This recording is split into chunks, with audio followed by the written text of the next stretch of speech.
আমার মুখ কালো না পথ কালো যে সবাইকে আপনি তুললেন আমাকে তুললেন না? এখানেও পার্সিয়ালিটি বাড়া। এই তুমি আমাকে বিয়ে করবে? আমি কি সুন্দর দেখতে, কিন্তু এই লোকটা আমাদেরকে এরকম করে তাকাচ্ছে কেন? আরে দাদা আপনি গায়ে হাত দিচ্ছেন কেন? বেবি তুমি আমাকে ছেড়ে কোনোদিনও যাবে না তো? না বেবি, আমি তোমাকে ছেড়ে কোনোদিনও যাব না। আমরা বিয়ে করব, তারপরে আমাদের ছোট ছোট পিজ্জা হবে, তারা কি সুন্দর খেলে বেড়াবে। আমি তোমাকে খুব ভালোবাসি। লজ্জা করে না? কি যে বল তুমি।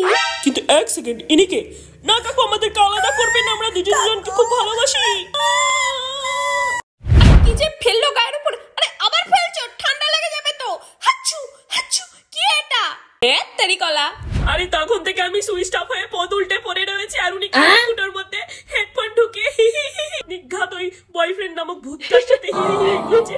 দাঁড়া আসছে একটু পরে। আমার এদিকে লাল সুতো বেরিয়ে গেল, সেদিকে একটু নজর নেই। আরে ও ম্যাডাম আসছি, দাঁড়া। দিদি একটু আস্তে ঢুকিও, খুব লাগে। হ্যাঁ না ঠিক আছে। ভোদরের মতো দেখতে এটা কে রে?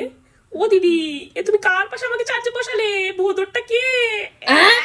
বেশি কথা বললে না অ্যান্ড্রয়েড ইউজারদের এক্ষুনি ডাক ভয়েসে চটকে দিয়ে চলে যাবে বাড়া।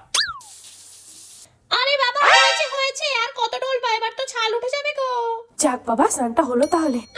স্নান করে যেন উদ্ধার করলেন আমাদেরকে কুড়ে ধতর একটা। কাকিমা দেখো, তোমার মেয়ে আবার ভিজে জামা কাপড় আর ভিজে গামছা বাথরুমে তুই চলে গেছে। এই তোমরা সবাই অনেকে ওরকম বলছো কেন গো?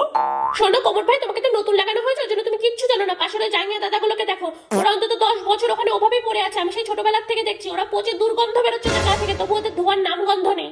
হ্যাঁ কোমর ভাই, ওই নাইটি দিদি ঠিকই বলছে, আমরা অন্তত 10 বছর ধরে এখানে পড়ে আছি, ধোয়া তো চুলোই যায়।